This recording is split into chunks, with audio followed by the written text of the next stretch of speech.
The word embarrassment first attached itself to my name when I was 14, the Christmas I asked for a computer instead of clothes. "She's going through a phase," Mom explained to relatives gathered around our dining room table, her voice carrying the patient tone reserved for discussing children's temporary delusions. "All this computer nonsense will pass once she discovers boys and makeup." 15 years later, that phase had evolved into the family's most reliable source of social discomfort. While my brother Marcus built his reputation as a successful investment banker, climbing the corporate ladder with impressive precision, I remained the family member who required careful explanation at social gatherings. The one who'd never quite figured out how to translate intelligence into respectability. The pattern had been established early and reinforced consistently. When I graduated high school as valedictorian, the focus was on Marcus making varsity football. When I earned a full scholarship to MIT, the celebration centered on Marcus getting accepted to Harvard. When I graduated summa cum laude with dual degrees in computer science and electrical engineering, the family gathered to toast Marcus landing his first internship at Goldman Sachs. Each milestone in my academic journey was acknowledged politely but overshadowed by Marcus's more conventional achievements.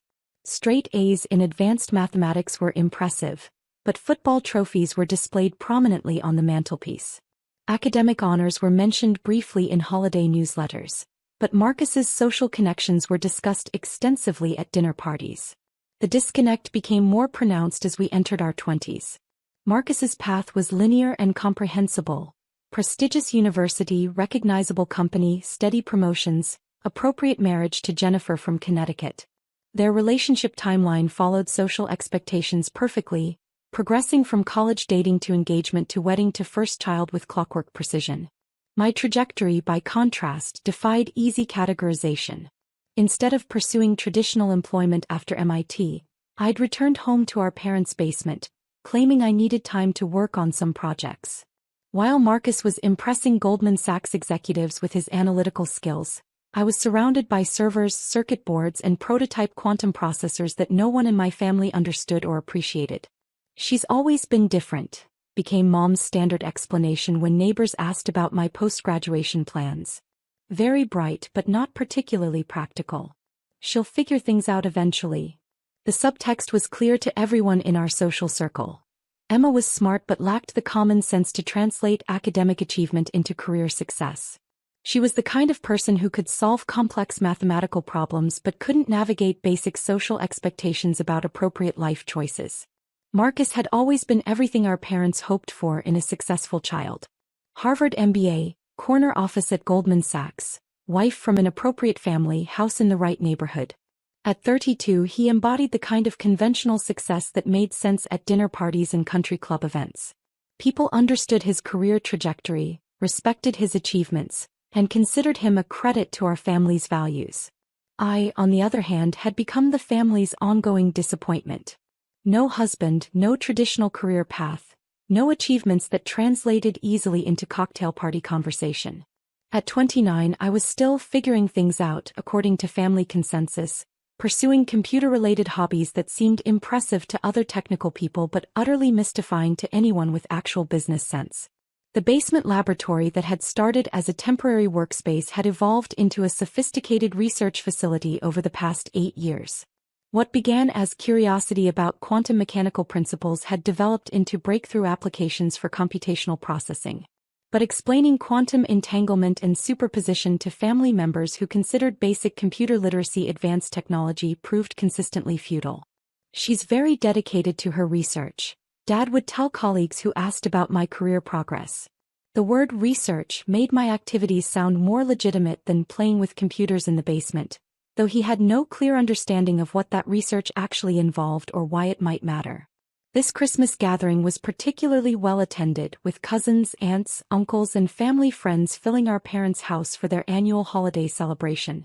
The kind of event where family success stories were shared, professional achievements were celebrated, and social hierarchies were reinforced through careful conversation. The guest list represented our extended family's most successful members. Uncle Robert had built a regional construction company into a multi-million-dollar enterprise. Aunt Patricia ran the most exclusive interior design firm in the city. Cousin David had just been promoted to partner at his law firm. These were people who measured success in terms everyone could understand: revenue, profit margins, client lists, market share. Marcus just closed a $200 million acquisition deal, Dad was explaining to our Uncle Robert as I helped Mom arrange appetizers in the kitchen. The client specifically requested him because of his reputation for handling complex international transactions. Through the kitchen doorway, I could see Marcus accepting congratulations with the confident humility of someone accustomed to professional recognition. His achievements were the kind that impressed other successful people, generating respect and admiration from everyone who mattered in our social circle. The conversation around Marcus's latest triumph continued for 20 minutes, with relatives asking detailed questions about deal structure, regulatory approval processes, and the strategic implications for his clients' global expansion plans. This was the language of legitimate business success, involving measurable outcomes and comprehensible value creation. "And what about Emma?" Aunt Patricia asked eventually, her voice carrying the careful tone people used when discussing family members whose lives hadn't developed according to expectations. Dad's pause was barely perceptible, but I'd learned to recognize the slight hesitation that preceded explanations of my current situation. "She's still working with computers," he said finally, using the phrase that had become his standard description of my activities. "Doing some kind of technical consulting work. She's very good with that sort of thing." The phrase, "that sort of thing," had become his diplomatic way of acknowledging my work without having to explain what it actually involved. For the past 8 years I'd been building and scaling technology companies, but the details were too complicated for family conversations and the results too unconventional to fit their understanding of proper careers. "Is she seeing anyone?" Aunt Patricia continued, following the predictable script of concerned relatives addressing family disappointments. "She's very focused on her work right now," Mom replied diplomatically, which was family code for, "still single and probably always will be." The subtext was clear to everyone. Emma had prioritized her computer hobby over finding a suitable husband, and now she was approaching 30 with no prospects for either professional respectability or personal fulfillment. The kitchen conversation continued as I arranged cheese and crackers, listening to the familiar rhythm of family concern disguised as polite inquiry. These discussions happened at every gathering, with relatives taking turns expressing appropriate worry about my unconventional choices while carefully avoiding direct criticism that might seem unsupportive. "I worry that she's missing opportunities," Aunt Patricia said quietly, lowering her voice out of consideration for my proximity. "At her age, it becomes increasingly difficult to start over if those computer interests don't lead anywhere meaningful."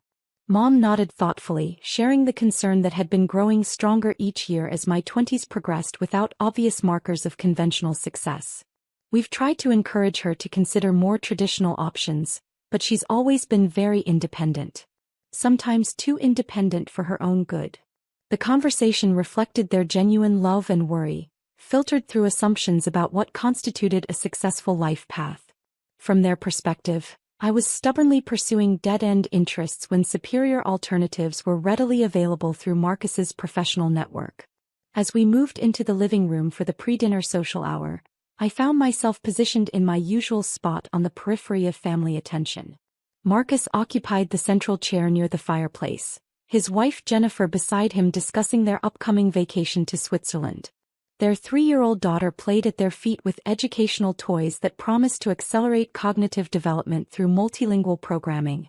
"Uncle Marcus is taking us skiing in the Alps," Jennifer was explaining to the assembled relatives. "The resort has a private helicopter for accessing the best slopes. Marcus's bonus this year has been extraordinary." The conversation flowed naturally around their success, touching on private schools, investment properties, and social connections that enhanced their standing in Manhattan's financial community.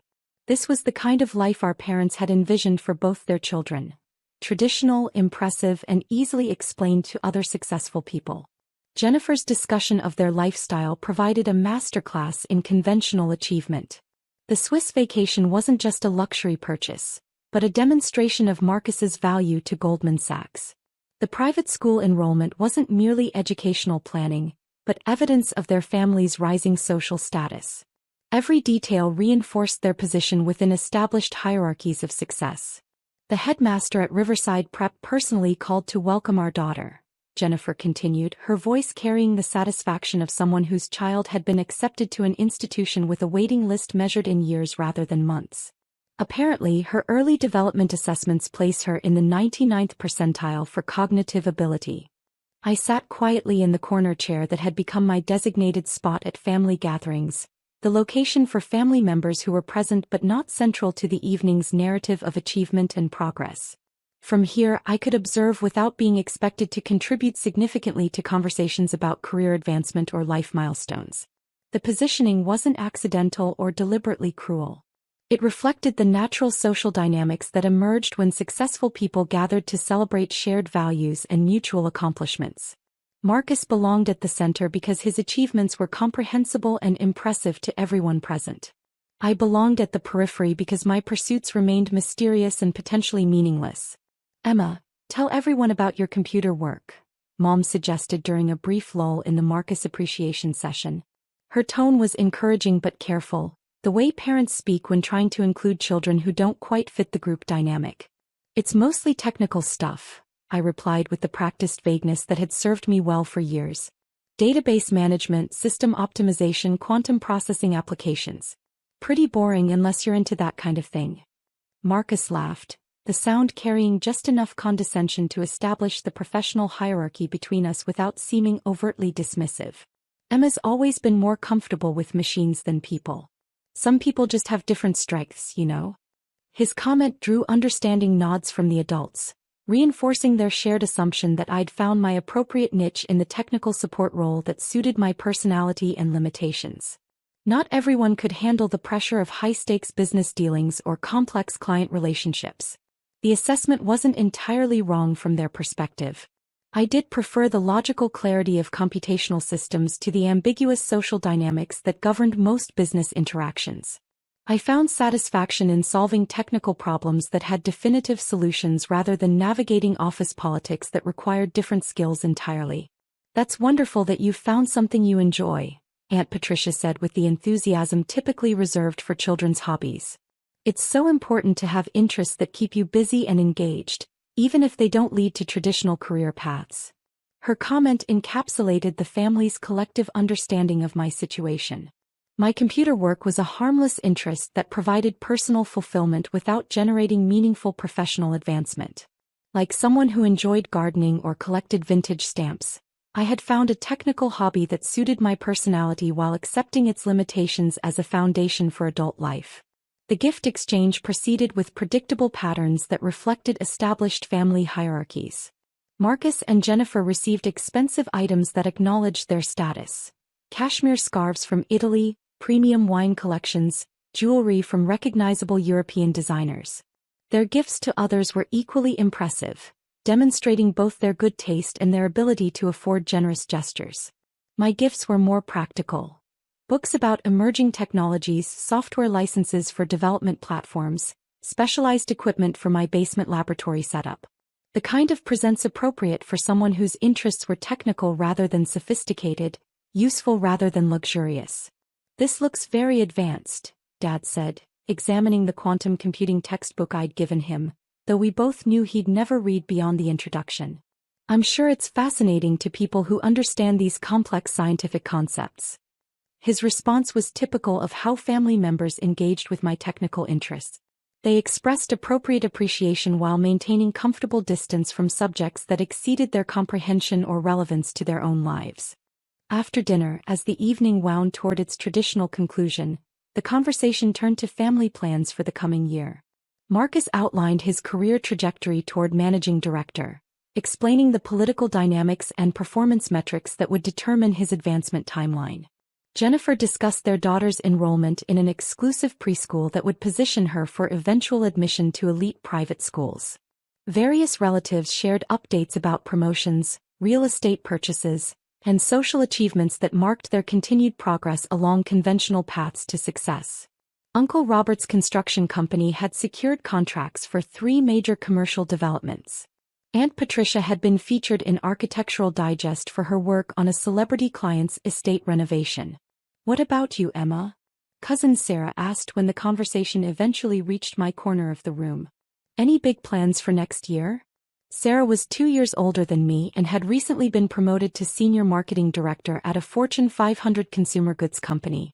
Her career trajectory represented exactly the kind of steady corporate advancement that our family considered appropriate for intelligent young women. Measurable progress, impressive titles, clear advancement opportunities. Before I could respond to her question, Marcus's phone buzzed with an incoming call. He glanced at the screen and recognized the caller as important enough to interrupt family time, excusing himself to take what was obviously a significant business conversation. "I'm working on some interesting projects," I said carefully, using language vague enough to avoid technical explanations that would lose my audience's attention. "Still early stages, but potentially significant applications."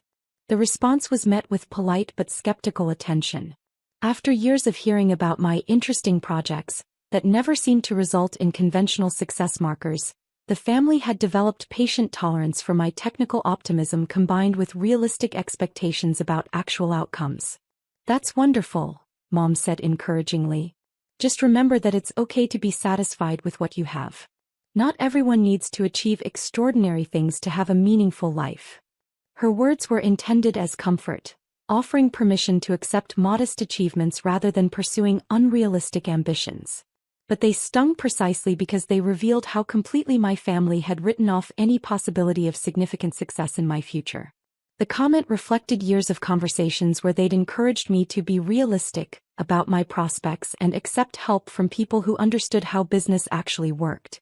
Their concern was genuine, motivated by love and worry about my refusal to pursue conventional paths that led to measurable security. Marcus returned from his phone call with an expression of professional satisfaction, settling back into his central chair with the confidence of someone whose importance had just been confirmed by external validation. "Sorry about that," he said, addressing the room with practiced humility. "Year-end business never stops, even on Christmas. The global markets don't recognize American holidays." "Was it important?" Dad asked, his tone conveying genuine interest in Marcus's professional responsibilities and their international scope. "Just confirming some details for next week's board presentation," Marcus replied casually, his tone suggesting that board presentations were routine aspects of his professional life. "We're announcing a major expansion into emerging markets. Should be good for another promotion cycle." The conversation resumed its focus on Marcus's career trajectory, with relatives asking detailed questions about his responsibilities, achievements, and future prospects. This was the kind of success story that made sense to everyone. Clear progression, impressive titles, measurable financial rewards, respect from colleagues and superiors. As the evening progressed, I found myself feeling increasingly isolated from the family's shared understanding of what constituted a meaningful life. While they celebrated conventional achievements and traditional milestones, I was building something they couldn't comprehend or appreciate. The disconnect had grown wider each year, creating a gulf between my actual accomplishments and their perception of my ongoing failure to launch a proper adult life. "You know, Emma," Marcus said during a brief private moment as we cleaned up dessert plates in the kitchen, "it's not too late to consider a more traditional career path. I could probably get you an entry-level position at Goldman, maybe in the technology support division. Nothing glamorous but steady work with good benefits." His offer was genuinely meant to be helpful, reflecting his sincere belief that I needed rescue from my dead-end technical pursuits. In his worldview, any job at a prestigious financial firm was superior to whatever computer-related activities were occupying my time in our parents' basement. "The technology support division handles all the computational infrastructure for our trading operations," he continued, warming to the subject. "It's actually quite sophisticated work and they're always looking for people with advanced technical skills.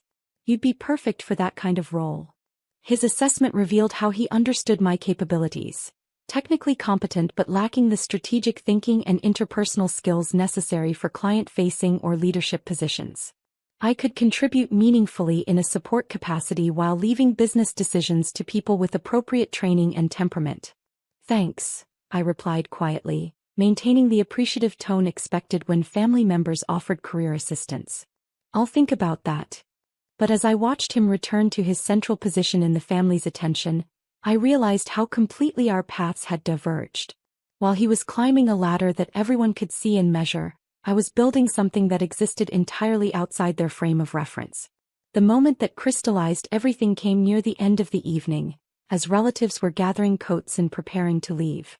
Cousin Sarah was discussing her job search, having recently been laid off from her marketing position despite strong performance reviews, when the conversation turned to family support networks and career advice. "It must be nice to have Marcus as a brother," she said to me, her voice carrying a note of envy disguised as observation. "Having someone successful in the family who can open doors and make connections. Not everyone has that kind of advantage." Before I could respond, Marcus laughed and shook his head with the confidence of someone whose advice had been consistently ignored. "I don't think Emma's interested in the kind of help I could provide. She's more comfortable doing her own thing, even if it means staying at entry level forever." The comment hung in the air, carrying years of accumulated frustration with my refusal to accept his guidance or follow his example of conventional professional advancement. From his perspective, I was stubbornly pursuing a dead-end path when superior alternatives were readily available through his professional network. "Actually," Sarah said, her voice taking on the sharper tone that indicated she'd been drinking just enough wine to speak more freely than usual, "I think it's time someone said what we're all thinking." The room grew quiet as relatives sensed that the evening's polite conversational boundaries were about to be crossed. Sarah positioned herself near the center of the living room, commanding attention with the confidence of someone who believed she was speaking for the group's collective wisdom. "Emma, you're becoming an embarrassment to this family," she announced, her words cutting through the holiday pleasantries like a blade through silk. "You're almost 30, you're still single, you're still playing with computers like a teenager, and you refuse to accept help from people who've actually succeeded in the real world." The silence that followed was heavy with agreement, even from family members who wouldn't have chosen such direct language. Sarah had articulated what many of them had been thinking but were too polite to express: that my unconventional choices reflected poorly on the family's collective judgment and social standing. Marcus nodded slowly, his expression suggesting that while he wouldn't have delivered the message so bluntly, he agreed with the underlying assessment. "Finally someone said it," he added quietly, his voice carrying relief that the difficult conversation had finally been initiated. Mom looked uncomfortable with Sarah's harsh tone but didn't contradict the essential message. Dad stared at his hands, avoiding eye contact that might require him to defend choices he'd never understood. The silence from other relatives spoke volumes about their shared agreement with Sarah's brutal evaluation. "You had potential," Sarah continued, warming to her theme with the passion of someone who believed intervention was necessary. "Good grades, smart family, every advantage. But instead of building something meaningful, you've wasted 15 years on a hobby that's going nowhere. And now you're too old to start over properly." The weight of accumulated family disappointment filled the room like a heavy gas, making it difficult to breathe normally. This was the conversation that had been brewing for years, the honest assessment that everyone had been too polite to voice directly. I simply responded, "I understand," I said quietly, maintaining the calm tone that had served me through countless similar moments over the years. My response seemed to satisfy the family's need for acknowledgement of reality. Sarah nodded approvingly at my acceptance of their assessment. Marcus looked relieved that the intervention had been necessary but civil, and Mom began gathering plates with the efficiency of someone eager to restore normal holiday harmony. But before the moment could pass completely and the evening could conclude with its traditional exchange of grateful hugs and promises to stay in touch, Dad's phone rang with the distinctive tone he'd assigned to calls from work colleagues. He glanced at the screen with the apologetic expression of someone who normally didn't take business calls on Christmas, but the name displayed made him pause with recognition. The caller was important enough to justify interrupting family time, even during the holiday's final moments. "It's Richard Thompson from the Times," he announced to Mom, his voice carrying the mixture of pride and obligation that accompanied contact from his most prestigious professional relationship. Richard Thompson was Dad's most valuable media contact, a business journalist who'd interviewed him twice for articles about regional manufacturing trends and economic development initiatives. Dad considered him a crucial professional relationship and had mentioned him frequently as an example of the kind of high-level connections that enhanced one's reputation in business circles. "Dave, sorry to call on Christmas." Richard's voice was loud enough to be heard across the room as Dad answered, his professional excitement overriding holiday etiquette. "But I had to verify something for a story I'm working on. Is your daughter really the Emma Chin that Forbes just named as America's youngest billionaire?" The question hit the room like a physical force, creating a silence so complete that even the grandfather clock in the hallway seemed to stop ticking. Dad's face went through a series of expressions as his brain processed information that contradicted everything he thought he knew about his family's hierarchy and achievements. "I'm sorry, what?" Dad managed to say, his voice barely above a whisper as he struggled to process the impossible question.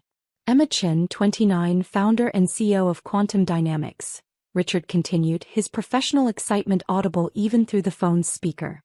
"Forbes released their youngest billionaire list an hour ago and she's number 1. Net worth estimated at $3.8 billion. Please tell me you can get me an exclusive interview with her." The silence that followed was unlike anything I'd ever experienced in 30 years of family gatherings. Not the comfortable quiet of people absorbing interesting information, but the stunned, airless silence of people whose fundamental understanding of reality had just been challenged and found completely wrong. Marcus was staring at me with an expression I'd never seen before, his mouth slightly open as he tried to reconcile the family embarrassment sitting in the corner chair with the youngest billionaire in American business history.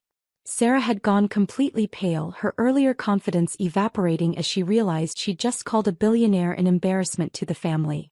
"Quantum Dynamics," Richard was saying, oblivious to the shock his call had created in our living room, "revolutionized quantum computing applications for financial modeling and data processing.